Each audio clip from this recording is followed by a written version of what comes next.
Very good morning. Ram Ram, Sitaram, જય શ્રી કૃષ્ણ, જય માતાજી, જય ગોપાલજી, ઠાકરધણીજી, જલારામજી, જલંધરજી, સ્વામિનારાયણ, મહાદેવ, હર હર હર મહાદેવ. કેમ છો? મોજમાં? તો વાંધો નહીં બાપુલી, બિલકુલ મોજમાં રહેવાનું. કારણ કે વાગી ગયા છે અત્યારમાં કેટલા 7:30 ને 5 નહીં, 6:30 ને 5 થઈ છે. જોવામાં થોડીક મિસ્ટેક થઈ ગઈ આમ તેમ, પણ બસ મસ્ત મજાનું વાતાવરણ થઈ ગયું છે. સવારમાં એકદમ ઠંડો પવન છે. અને સાથે સાથે સિયાબેન અને એમના મમ્મી પણ આજે જાગી ગયા છે. તો આવું કંઈક માહોલ છે. સવારમાં તો એમના મમ્મી કહે છે અનુકૂળ કરો, સિયાબેનને પેલા પીલો જે છે પ્રેગ્નન્સી એની વચ્ચે સુવડાવી છે, એટલે આમ તેમ ગળી ન જાય. અને આપણે અહીંયા આવી ગયા છે વ્લોગ શૂટ કરવા માટે, એટલે જ આપણે એમાં એમને સુવડાવેલી છે. તો કંઈ નહીં, આજે જે શુક્રવાર અને આ વિડીયો કદાચ તમને મળશે રવિવારના દિવસે. તો બસ શુક્રવારના દિવસ સુધીમાં કોના ગામમાં કેટલો વરસાદ પડ્યો છે ને તમારે કમેન્ટ્સ કરીને કહેવાનું છે. કારણ કે ગઈકાલ રાતે એટલે કે ગુરુવારની રાતે પણ મને ન્યૂઝ એવા હતા કે રાજકોટને એ આજુબાજુના વિસ્તારમાં વરસાદ પડે છે, એટલે કે વોટ્સઅપમાં સ્ટેટસમાં બધી મૂકતા હતા. તો હવે ખબર નહીં કે મેઘરાજા શું કરવાના થયા છે.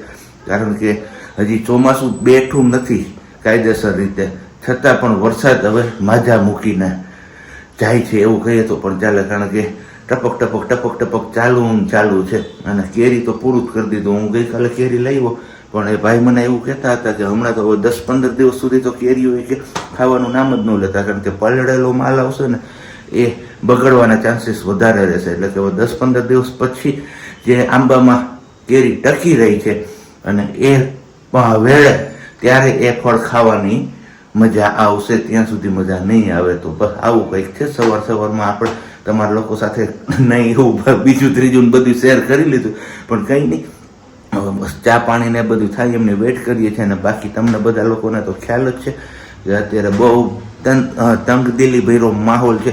તો બસ આ માહોલમાં કોઈએ ગભરાવું નહીં, પણ સતર્ક રહેવાની જરૂર છે. બસ બીજું કશું નથી કરવાનું. આપણે પૂરી રીતે સક્ષમ છીએ. અને સાથે તમારી આજુબાજુના વિસ્તારમાં કોઈ પણ મુવમેન્ટ દેખાય આપણા સૈન્યની કે કોઈ પણ જાતની, તો પ્લીઝ મહેરબાની કરીને એમના વિડીયો શેર ના કરવા, આપણી સેફટી માટે. એ એક તમારા લોકો સાથે આપણે અપીલ કરવાની હતી. અને બાકી બસ અહીંયા હવે નવાઈ ધોવાઈ ગયું ને, વાળબાળી ધોવાઈ ગયા લાગે છે. વેરી ગુડ મોર્નિંગ, જય Shri Krishna. Very good morning ને જય શ્રી કૃષ્ણ. કેમ છો બધા? મજામાં? અરે મોજમાં જોઈને જો સીએ મોજમાં હે જો. સીતારામ જે શીખલતના એ લામ હાથ ઊંચો કહી રહ્યો કે સીતારામ બધાને. હાલો ચા પાણી ફટાફટ થી કરવા માંડો હવે. હમણાં બનાવી દઈએ ચલો. એમાં થોડી ના અને એમ નહીં, તને કહું આજ શુક્રવાર, આજ કેમ માથું ધોયું? હા, લગભગ બૈરાઓનો વાર ફિક્સ જ હોય, રવિવાર જ માથું ધોતા હોય. ઈ બધા બૈરાઓ થતા હોય, હું બધાયમાં ન આવું. એવું છે? હા. તો કઈ નહીં, તમે બધા લોકો જે લેડીઝ લોકો છે એ કમેન્ટ્સ કરજો કે તમે ક્યાં વારે માથું ધોવો છો ને. એવું ન હોય, વીકમાં 2 વાર ધોવાનું હોય. મંગળવારે ધોયું હતું, મંગળ બુધ ગુરુ શુક્રવાર ચોથો દિવસ થઈ ગયો, ધોઈ નાખ્યું. એવું છે? સારું લ્યો તો બીજું હું. નાસ્તા ડબ્બા ખાલી થઈ ગયા, નાસ્તા પર દેવાના છે. હા, એ તો આપણે કાલે લઈએ ને તારા હિસાબે રસ્તો જોઈ લીધો હરખાઈનો. હા, એમના લીધે આપણે રસ્તો પણ જોવાઈ ગયો. અને બીજું એ કે આપણું પેલું ભારત પાકિસ્તાનનું યુદ્ધ ચાલુ થઈ ગયું છે. યુદ્ધ તો ન કહી શકાય હજી આમ આડકતરી રીતે, અને આમ કહીએ તો યુદ્ધ પણ કહી શકાય. હવે જોઈએ છીએ શું થાય છે. એ તો મેં બધા લોકો સાથે શેર કર્યું કે ભાઈ આજુબાજુના તમારા ખાસ કરીને બોર્ડર વિસ્તારના જે ગામડાઓ છે એ લોકો ખાસ કરીને કે આવા કોઈ પણ જાતના વિડીયો શેર ના કરવા બનાવીને. સોશિયલ મીડિયા પર આપણે જ્યારે બી કોઈ ફ્લાઇટ કે એર એમની રીલ્સ કે વિડીયો ન બનાવીએ ને, સોશિયલ બનાવો તો તમારા પૂરતી સીમિત રાખો, સોશિયલ મીડિયા પર નહીં મૂકીએ. અને ખાલી એક જ વસ્તુ કહી કે બધા મળીને આપણે કરોડો ભારતવાસીઓ છે, હશે ને એટલા તો કરોડો ભારતવાસીઓ છીએ, બધા મળીને ખાલી આપણી દેશની સરહદ પર જે સૈનિકો લડે છે ને એમના માટે આપણે ભગવાનને પ્રાર્થના કરી શકીએ. તો કરોડો પ્રાર્થના ભગવાન સાંભળે ને તેમની રક્ષા કરે. બસ કે જે આપણે શાંતિથી સૂઈ શકીએ અને શાંતિથી રહી શકીએ, એમના માટે એ દિવસ ને રાત ભૂખી અને તરસ્યા લડે છે. તો એમના માટે આપણે એટલું ન કરી શકીએ હે ને? અને એ પણ કોઈના ફેમિલી મેમ્બર છે. આપણે તો ફેમિલી મેમ્બર બધા ઘરે ભેગા છીએ, પણ એ જે બોર્ડર ઉપર લડે છે ને એ પણ કોઈના પપ્પા હશે, કોઈના ભાઈ હશે, કોઈનો દીકરો હશે, કોઈની દીકરી હશે, કોઈની વહુ હશે. તો બસ એ બધું એમના પરિવાર છોડીને ત્યાં આપણા રક્ષણ માટે આટલું એ કરે છે તો આપણા માટે બસ એ ફરજ બને છે. હા, કે બસ આપણે ખાલી એમને ભગવાન માટે, ભગવાન પાસે આપણે એમની પ્રાર્થના કરવાની છે અને ચોક્કસથી આપણી પ્રાર્થના સાંભળે પણ ખરા ભગવાન, હે ને? કે બસ એમને સહી સલામત રાખે અને લડવાની શક્તિ આપે ને વિજય બનીને પાછા ઘરે લોટે એમને. અમાર બેનબા અહીંયા ડેલી આવીને રાહ જોઈને ઊભા થઈ કે પાપા ક્યારે મને તેડે ને ક્યારે ઘૂમી લઈ જાય. કારણ કે આપણે થઈ ગયો છે હવે ઓફિસે જવાનો ટાઈમ, એટલે એમને ખ્યાલ આવી ગયો કે પાપા હમણાં મને મૂકીને જતા રહેવાના છે. એટલે બેનબા ને હવારમાં હવે મને રેડી નથી મૂકતી ક્યાંય. હું જ્યાં જાઉં ત્યાં પાછળ જ ફેરે રાખે છે.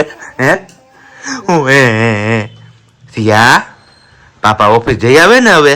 હે હા, કે જલ્દી આવી જાવ પાછા. અને બાકી બસ સારા અનુભવથી ખરાબ માણસો બદલાય કે ના બદલાય, પણ ખરાબ અનુભવથી સારો માણસ એક દિવસ ચોક્કસ બદલાઈ જાય છે. કેમ કે અનુભવ, આની પહેલા પણ કીધું હતું કે અનુભવ જ માણસને શીખવે. એ બધું અનુભવ થયા વગર કઈ પણ વસ્તુનો અંદાજ ન આવે કે કઈ પણ કોઈ પણ વ્યક્તિનો પણ અંદાજ ન આવે. પણ એકવાર અનુભવ થાય કે આ આવું છે પછી ખબર પડે કે ઓ આ તો બહુ મોટી ભૂલ થઈ ગઈ. અને અમાર બેનબા અત્યારે હવે અટવાણા છે ડાઇનિંગ ટેબલના પેલા કવરમાં, એ ખેંચે છે અને રમે છે એમની યારે. હાલો એમનું રમવામાં ધ્યાન છે ને ત્યાં સુધીમાં આપણે સાનું મને હરરાડા જ કરતા નીકળી જઈએ, નહીતર પછી ગઈકાલે જેવો પ્રોબ્લેમ થયો ને એવો પ્રોબ્લેમ થશે. કેમ બોલી? યસ, એકદમ રાઈટ. કેમ કે એમના પપ્પાને જતા પણ જોવે ને તો પણ એ જ વસ્તુ હોય, અને પછી રિટર્ન આવે ને ત્યારે પણ પછી 1 મિનિટે સાંજે ઘરે આવે એટલે 1 મિનિટે રેઢા ન છોડે. એ હેન્ડવોશ કરવા જાય ને તો પણ એટલી વાર એનાથી રાહ ન જોવાય કે હું હાથ ધોઈને આવું પતન તેડું તો એ વસ્તુ નહીં. પછી જ્યાં જાય હારે જવાનું દીકરા ભાગી ગયા છે 11:45 અને આપણી રસોઈ પણ થઈ ગઈ છે. રસોઈમાં તો બને કિચન મસ્ત મજાના ગરમા ગરમ પુડલા, મહિકાના પુડલા જે કહેતા હોઈએ. અને અહીંયા આપણો સામાન આપણે પેક કરતા હતા એટલે સવારની કંઈ આપણી મુલાકાત ન થઈ, બાસ્કેટ ભરાઈ ગયા બે. અને અહીંયા છે આપણે પુડલા, દહીં, છાશ અને ડુંગળી. અને મારો દીકરો ઉઠી ગયો. બસ યાર નીના પૂરી થઈ ગઈ મારા દીકરાની. મકાનને નીના થઈ ગઈ પૂરી. જો આવી રીતે હુડાવીને ગયા હોય, પણ મેં ખાલી રસોઈ બનાવી લીધી ને ત્યાં જાગી ગઈ. પુડલા એક ખાલી કહીએ ને તો કેવા પૂરતી ઊંઘ છે. માસી કચરા પોતા કરો આવ્યા ને ત્યારે હજી હું સુવડાવતી હતી અને હજી તો ગયા જ છે. દરવાજો બંધ નથી થયો ત્યાં ઉઠી ગઈ. તો બસ આવી એની ઊંઘ હોય મારા દીકરાની, એને મકાનનો. હવે અંકલ છે મારો દીકરો લમચે. ચલો કઈ નહીં, હાલો આપણે તમારે કોઈ બપોરા કરવા તો આવી જાઓ. મહિકાના મસ્ત મજાના ગરમા ગરમ પુડલા અને દહીં, છાશ ને ડુંગળી. ચલો આપણે સવારે મળ્યા હતા, બપોરે જમવા ટાઈમે સવારે ની જોઈ અને પછી પાછા આપણે અત્યારે મળ્યા 4:30-5ની આસપાસ. અને અત્યારે ગુસ્સો ચાલી જોશું. જો આ સાઈડ અંધેરો છે, વેરાવળ સાઈડ હશે એટલે મે બી સાબજીની ઓફિસમાં વરસાદ હશે એવું હશે.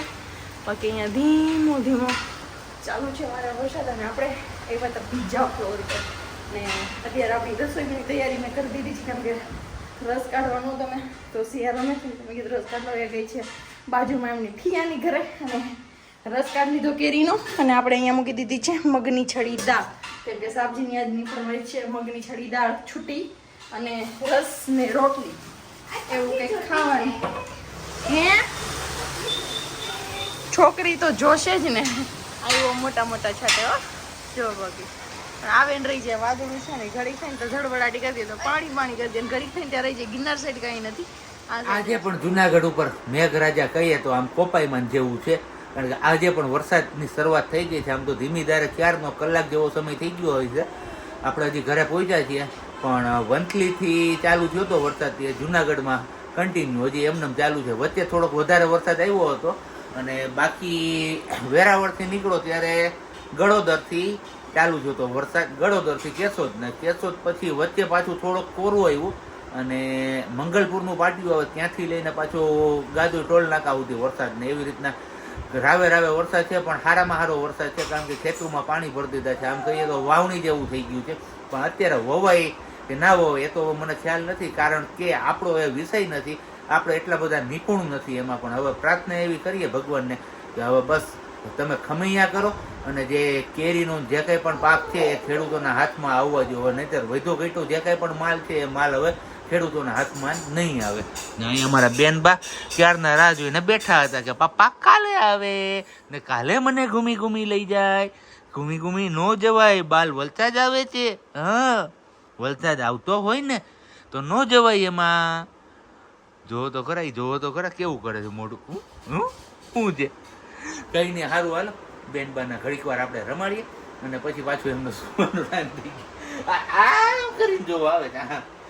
કે નહોતું દેખાતી બ્લેક લાઈટ નહોતી દેખાતી मला ધકુલાને. હે અત્યારે હું ભારત પાકિસ્તાનના યુદ્ધ વિશેના સમાચારના બ્રેકિંગ જોતો હતો.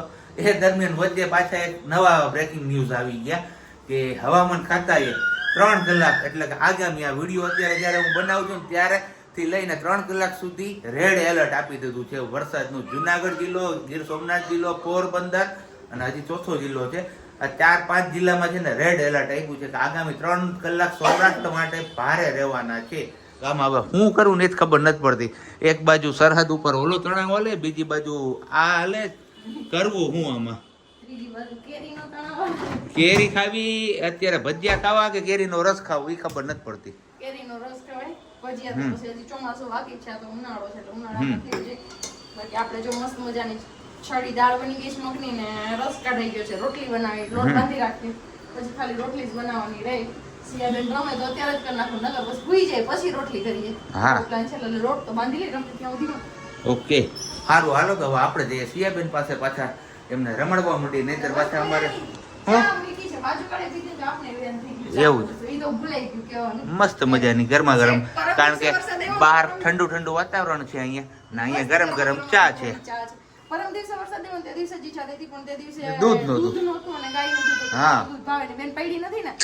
બેન પડ્યા નથી પણ બેન ને કોઈ દેખાય નહીં ને એટલે હું આ કરે. જો આવી ગયો, હા આવી ગયો. હા, આજે વાગી ગયા છે 8:30 કમ અને હજી અમારે ખાવાનું પણ બાકી છે કારણ કે રોટલી હજી બની રહી છે. એમ જ હોય છોકરા ચોરાવે તો એ કેટલી વિહે હો થાય છે. પણ કઈ નહીં, ઓલું ખાટું અથાણું લઈ લેજે ભાઈવું તું. હા ખાવું છે, પગ દુખે પણ એ જોયું જાહે કારણ કે તોય ખાવું તો છે. ખાધું પીધું ગામના ખંભે એની જેમ છે. ખાટું અથાણું બહુ મજા આવી હતી, ગઈકાલે ખાધું હતું ને તો કીધું ચલો આજે હવે પરિવાર આપણે ટ્રાય કરીએ. થોડું ખાવાનું ચાલુ કર્યું છે, જો હદી જાય તો પછી ખાશું આગળ, નહીતર પછી સીતારામ કરી દેવું પાછા આપણે અથાણાને.